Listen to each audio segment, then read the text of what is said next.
खाटू श्याम का इतिहास बहुत प्राचीन है। आज से लगभग 1000 वर्ष पूर्व में इस मंदिर का निर्माण हुआ था।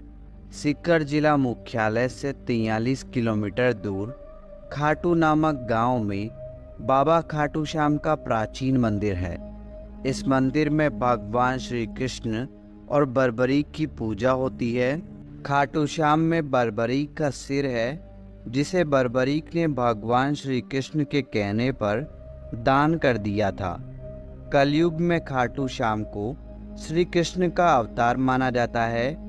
खाटू श्याम को हारे का सहारा कहा जाता है, क्योंकि जिसकी मनोकामना कहीं पूरी नहीं होती उसको श्याम बाबा पूरी करते हैं। इस वीडियो में हम आपको खाटू श्याम का इतिहास, कहानी, कथा और खाटू श्याम मंदिर कहाँ स्थित है, इसकी पूरी जानकारी देंगे। खाटू श्याम का इतिहास महाभारत काल से है। ये पांडुपुत्र भीम के पौत्र थे, जिनसे खुश होकर भगवान श्री कृष्ण ने इनको कलयुग में अपने नाम से पूजनीय होने का आशीर्वाद दिया था। खाटू श्याम जी का नाम बचपन में बर्बरीक था। घर परिवार, माता पिता और गुरुजन सभी इनको बर्बरीक नाम से ही जानते थे।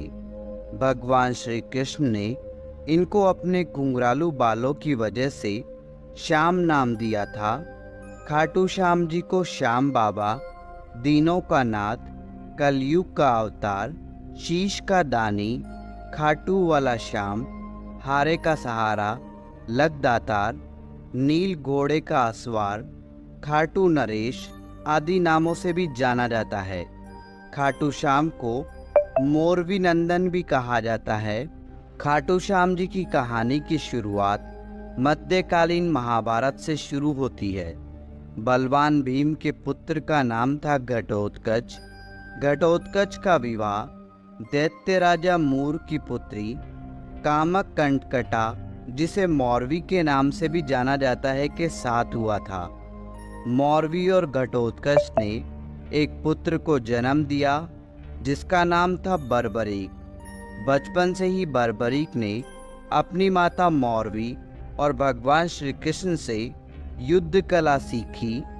बर्बरीक ने भगवान शिव की तपस्या की, जिससे प्रसन्न होकर शिव जी ने उन्हें 3 बाण दिए। ये 3 बाण उनको तीनों लोकों में विजय दिलवा सकते थे। यह वरदान पाकर बर्बरीक बहुत खुश हुए। बर्बरीक अपनी वीरता और शक्तियों के लिए जाने जाते हैं। महाभारत काल में जब कौरव और पांडवों के बीच युद्ध शुरू होने वाला था, तब बर्बरीक अपनी माता के पास गए और युद्ध देखने की स्वीकृति मांगी। इस पर उनकी माता ने उनसे पूछा कि तुम किसकी तरफ से युद्ध लड़ोगे। इस पर बर्बरीक ने जवाब दिया, जो हारेगा मैं उसकी तरफ से युद्ध लड़ूंगा। माता से आज्ञा मिलने के बाद बर्बरीक महाभारत का युद्ध देखने के लिए निकल पड़े। भगवान श्री कृष्ण यह सब देख रहे थे। श्री कृष्ण जानते थे कि यदि बर्बरीक को नहीं रोका गया तो युद्ध का परिणाम पलट देगा। रास्ते में जाते हुए बर्बरीक को श्री कृष्ण ने ब्राह्मण का रूप धारण करके रोका और पूछा, हे बालक, तुम अकेले यह 3 बाण लेकर कहाँ जा रहे हो?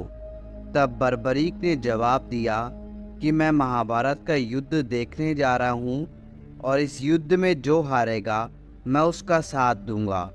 उपहास पूर्वक श्री कृष्ण ने कहा, सिर्फ 3 बाण के सहारे युद्ध लड़ने जा रहे हो? इनसे तो 3 सैनिक भी नहीं मरेंगे। यह सुनकर बर्बरीक बोल पड़े, हे ब्राह्मण, यह कोई साधारण बाण नहीं है। यह बाण मेरे आराध्य महाप्रभु शिव जी ने मुझे दिए हैं। 3 बाण तो क्या, सिर्फ एक बाण एक पल में युद्ध को खत्म कर देगा। हालांकि यह बात श्री कृष्ण पहले से जानते थे। बर्बरीक को रोकने के लिए श्री कृष्ण ने उनकी परीक्षा ली। श्री कृष्ण ने कहा, हे बालक, इस पीपल के पेड़ के पत्तों को भेद कर दिखाओ। तभी बर्बरीक ने एक बाण निकाला और अपने आराध्य का ध्यान करते हुए बाण छोड़ा, जो पीपल के पेड़ के सभी पत्तों को भेदता हुआ निकल गया। बर्बरीक ने ब्राह्मण से पूछा, आप कौन हो और मुझसे क्या चाहते हो? इस पर उस ब्राह्मण ने जवाब दिया कि मुझे दान चाहिए, क्या तुम दे सकते हो? बर्बरीक ने कहा, मांगो, आपको क्या चाहिए? तब ब्राह्मण ने उनका शीश दान में मांग लिया। यह सुनते ही बर्बरीक समझ गया कि यह कोई साधारण आदमी नहीं है। उसने ब्राह्मण को अपने वास्तविक रूप में आने को कहा। तब भगवान श्री कृष्ण अपने असली रूप में बर्बरीक को दर्शन दिए। अपने गुरु को सामने पाकर बर्बरीक धन्य हो गया।